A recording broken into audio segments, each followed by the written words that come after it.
I'm Peter Quinn. I'm a postulant. I have been with the Capuchins for about 6 months now. We're almost on 6 months. With postulancy, oh man, it's been a really good experience, a lot of growth, I think. Um, I would say that ministry has been a really big transformative part of my discernment with the Capuchins so far. Just learning that, like, yeah, this was a part of my life that wasn't really active before I was here with the Capuchins. And yeah, just thankful for that part, thankful for the fraternity life that I've been experiencing, the highs and the lows that come with it. Um, and then classes and formation. I'm glad that I said yes and I'm here. Yeah, so I grew up in Lake Elmo, Minnesota. It's an eastern suburb of the Twin Cities, and born and raised. Both of my parents were Catholic, and I had four older siblings, so the seed of faith kind of was always there. I'm really thankful for my parents that they planted that during my life. Um, yeah, I always kept a very, I guess, active church presence. When I was when I was 10 years old, I started being an altar server, and I joined the youth choir, the children's choir. Music's been a big part of my life too, and so anything music probably has been related in my church experience. And then got involved in youth group. There's a couple like church side groups called like Stations of the Cross, and these other things that either because my siblings were in them before and I just followed suit. Um, so I generally kept a pretty active lifestyle, especially in my church community. So it really wasn't a question of like, does God exist? Like, what religion should I be? Um, my Because of being cradle Catholic with my parents bringing us up in the faith with the church and going to mass every week and confession, these are just parts of life that I just were instilled in me and values. Um, yeah, so I'm really thankful for that they gave that to me because it's borne, I think, fruit for my discernment, for my experiences in college, like what I brought with me and how I can bring that to others, my life story. So for discernment for vocation stuff, I I was actually originally discerning diocesan priesthood, and that actually started when I was around 12 years old. I had a pretty profound experience of God in my life. This really was, I don't know, 12-year-old Peter was like in love with the Lord. And it was just like everything. And and not that it isn't now, it's just, it was a different time of my life. And I was just, I had this beautiful encounter with the Lord. And I was just like, I sense that God wants me to be something more, that like this could be priesthood. And so the next 6 years of my life, high school and middle school, all the above, I was pretty set. Like, yeah, I think the Lord's going to call me to be a priest. I'm going to be a priest. But high school years are also tough, and fell into sin, and like it really affected my discernment. Really, kind of like, I don't know what's going on. Like, what's the right thing? Kind of felt at odds. And so when senior year of high school came around, I just didn't feel certain. I didn't feel There was a lot of anxiety about my vocation, and it wasn't until college that things started like sorting themselves out. And religious life was never on, like, it was never in the rear view. It wasn't anywhere there. I had seen, like, I had read stories on religious saints in my life, but I wasn't like, that's going to be me. I didn't think about that. I really diocesan priesthood. That was kind of like this narrow route, and I was going to follow that path. Um, and then so I was a domestic missionary after my freshman year of college and my sophomore year of college for 2 years. The first year, I was a domestic missionary in Minnesota, and that's when I kind of had the first inklings that religious life might be possibly the route. And at least I had like like maybe the Lord was calling me to be open to that. I wasn't open to it because I hadn't even thought about it. And then kind of that faded away, just like about religious life. And then the next year, kind of had looked at a little bit of like, you know, magazines or online information about orders. And it wasn't until my second year of domestic missionary work in Wisconsin that I met Brother Nathan. And so Brother Nathan Linton wasn't the vocations director at the time, but I was at this place called Extreme Faith Camp, a youth camp for a week that I was going to be there as a missionary. And I had some really beautiful conversations with him on beauty, on like Catholicism, about life, like what's it like to be, you know, a friar and like your religious order. So yeah, so just getting to know him for a week was pretty special. He kind of left a mark on me.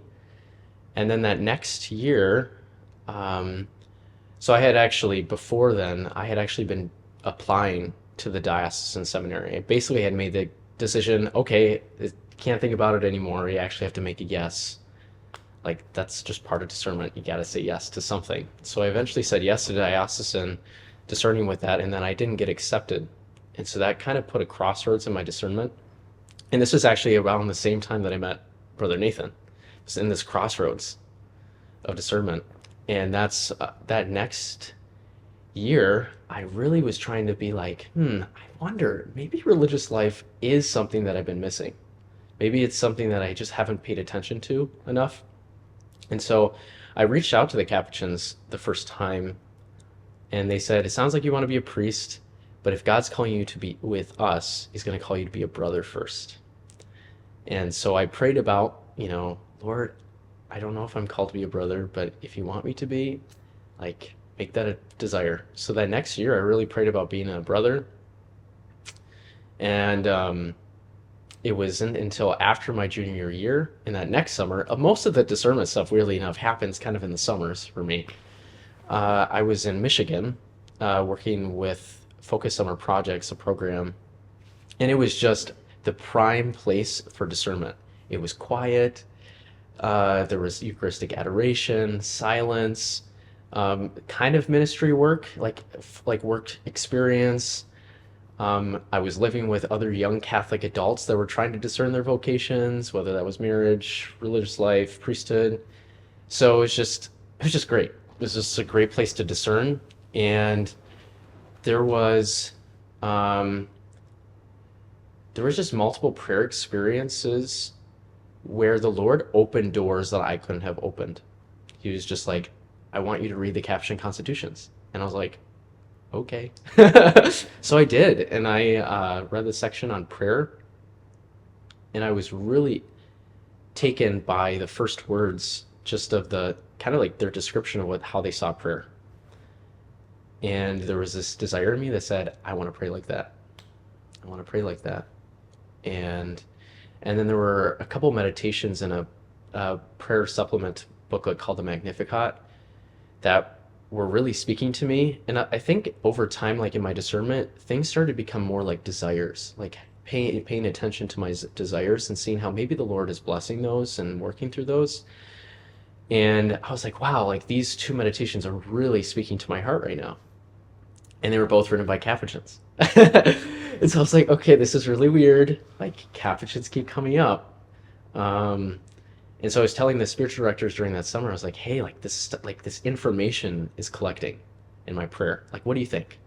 They said, I think you should be open to religious life, just in general. Just be open to it. And then after that summer, um, Solanus Casey, Blessed Solanus Casey, who was a Capuchin, really came up in like the most randomest places, to Missouri, to Minnesota, on my travels back. Um, and I was just like, this is so strange. Like, and then I had a desire. I was like, I really want to visit Solanus's tomb. I have no idea where that is, but I want to visit it. The next day, I go on Facebook, and the Midwest Capuchin province of St. Joseph comes up, and Brother Nathan is now the vocations director, of all people. And he's like, yeah, we have a come and see October 3rd to the 5th in Michigan, and Blessed Solanus' tomb is here. And as soon as he said Solanus' tomb, I was zoned in. because I had just prayed about that like the day before. Um, and so I like sent out an email to like Brother Nathan. I was just like, hey, like we need to chat. So we talked, and I was like, here's all this stuff that's happened the past 2 years since I like met you or saw you. Like, what should I do with it? And he said, you should come and see. So I went to Michigan. This is during my senior year of college, and um, uh, it really, that experience in Michigan, that come and see, kind of was the culmination of my discernment, at least for religious life. I had the desire originally to visit other orders and go around and kind of check them out. Dominicans, Benedictines, different stuff like that. But when I went to Michigan and stayed at Capuchin Retreat Center, visited the ministries, I felt so at peace. I felt so at home. It was just, it's something that you can't just make. You can't just make it. And I remember journaling towards the end of the weekend. I was like, I feel like I'm a Capuchin brother. I feel so loved here. Like there is something here. And Mary was very present on that weekend with me. And Mary has really accompanied me in my discernment. So I just like knew after that weekend, like, man, I'm gonna keep looking at these Capuchins. So I stopped. I didn't even plan on looking at other orders, and um, kind of the rest is history. I mean, you continue to visit over time, and then I applied, and yeah, God's been opening the doors since. What probably drew me the most with the Capuchins was this kind of delineation of we're active, but we're also contemplative, and having that both and. That was kind of, I knew I wasn't called to be a monk. Like, I love prayer. I love being with the Lord. I love silence. That's something that's honestly grown since I've been here in postulancy. But at the same time, I know I love people. I know I love being with people. And my ministry life, like at St. Ben's, has really spoken to me that this is something that's attractive. So that active contemplative life, when I was, I guess, originally looking at them, that's, I guess, the idea attracted me, the ideal. Um, in the commentaries, I had like a taste of it. I didn't have like the full experience of it. Um, and then I guess the other thing that I said was fraternal life, like the fraternity of being a brother, feeling loved and being taken care of. Not that other orders wouldn't do that. But again, I didn't visit other orders. But there was something about the Capuchins and how they lived very freely. They loved very authentically and honestly. That I think one of the brothers from a different province that I really recently just met described it as like gospel brotherhood, and that's kind of what I had a taste of that in my come and sees. Just like there's something here. There's something here that just is attractive. So I guess those would kind of be the things that would have attracted me, either over time, but also at the beginning. At St. Ben's, it's really I guess my role there is kind of ministry of presence, I would say most off. So it's less about the doing and more about the being. And that's something I've had to learn while there. So I help with the shower and laundry program, which is really what it is, shower and laundry. And you give people their showers, you call them by name. That's kind of been one of my goals for this year in ministry, is to understand people, to call people by name, that they're more than just a number, they're not just an object. And that's, I think, borne fruit just in my relationships with the guests. And yeah, and then I've had kind of interim like movements, and like learning that ministry is not mine, and it's a gift, and it's something that can change at a moment. And there was a time during kind of the winter that I needed to move to House of Peace because the showers were closed, and I needed to be okay with moving. And that was challenging at first because I was like, yeah, I was just starting, I was really building these beautiful relationships with the guests, and I loved being with them. But then learning, well, the Lord's calling me somewhere else. I need to go there. And I was at House of Peace, another Capuchin Community Services place, for 6 weeks. And that was very different. You could say work, ministry. And I tried to enter in as far as that. And then after the 6 weeks, they were like, showers back open, you're going back to St. Ben's. And so, really having to, I guess, with ministry that I've been learning is to be flexible. You have to be open to change and, yeah, different in leadership and different roles. And um, just learning how, as I guess, as brothers, as Capuchins, what is my role more than just like what I do, but in like my role in being like Christ to the people, bringing Christ to them. That can be a challenge, but it's also like I wouldn't want it any other way to try to learn how to do that. But there's something in it. It's like it's the present moment. If you say no to, I guess it's kind of like part of the vows that friars make, that all religious make: poverty, chastity, and then the last one's obedience. And that obedience one, honestly, could be some of the hardest ones for people that are uh, too rigid, that just don't like change, don't like flexibility.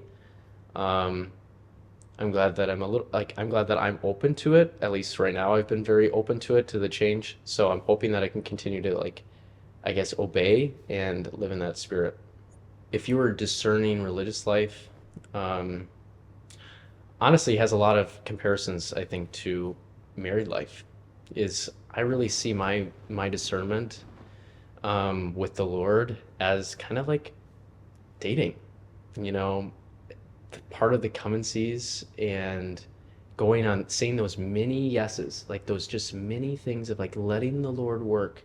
Because if you say no, you're almost saying like I'm not really interested, and that's maybe that's where you're at, and that's I can't blame you for it, but it's kind of like those mini fiats, like those yeses, that are really important in discernment. That openness, because it leads to deeper freedom that God can work in my life. And so I guess that would be my first advice, is like for somebody that's discerning, whether that's married life or religious life, is like pay attention to like what am I saying yes to? Like what am I saying yes to? And then on top of that is like what are the desires in my heart? And this is kind of like I guess this is my experience. Like again, like desires really spoke for me. It's like God spoke through my desires. But like yeah, like are my desires pointing towards to God? And I think how they can continue to be purified is like living a sacramental life, going to the sacraments, praying in silence. These are all things that really, really help in discernment, to pay attention. And because the Lord is the perfecter, and so He's going to perfect our desires the more and more we're with Him, the more and more we're in touch. And I think that's super important. And I would say the last thing is, honestly, I have it right here, is having a journal. Um, During postulancy, I found it really helpful to have a journal, to write down like how the Lord is working in my life, even if it's just like my prayer like experience of that day, to remember it, to write it down, that it exists and it's real. It's not just up in my head, it's there on a page.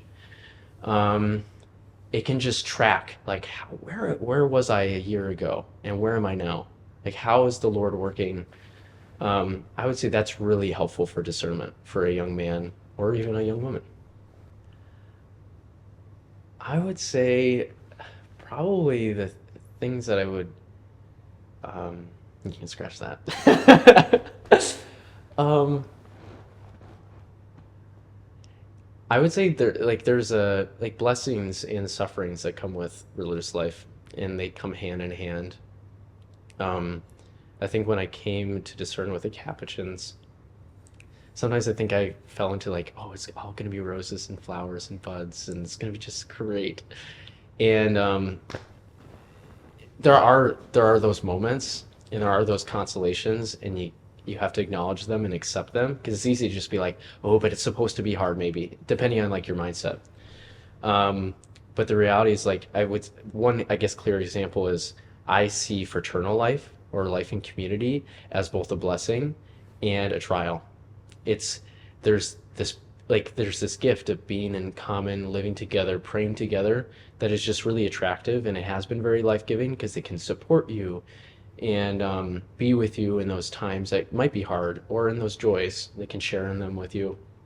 But also at the same time, it can be that place of trial and suffering where maybe it's a harder day for you, or you're noticing other brothers that are maybe living more in their humanity, less of like, like is that Christ-like? And so it's like nitpicking can become a very easy thing in community. It's because we're not perfect, and so we're all human, and as much as we want to strive to be like Christ, to conform ourselves to the life of Saint Francis of Assisi as Franciscans, um,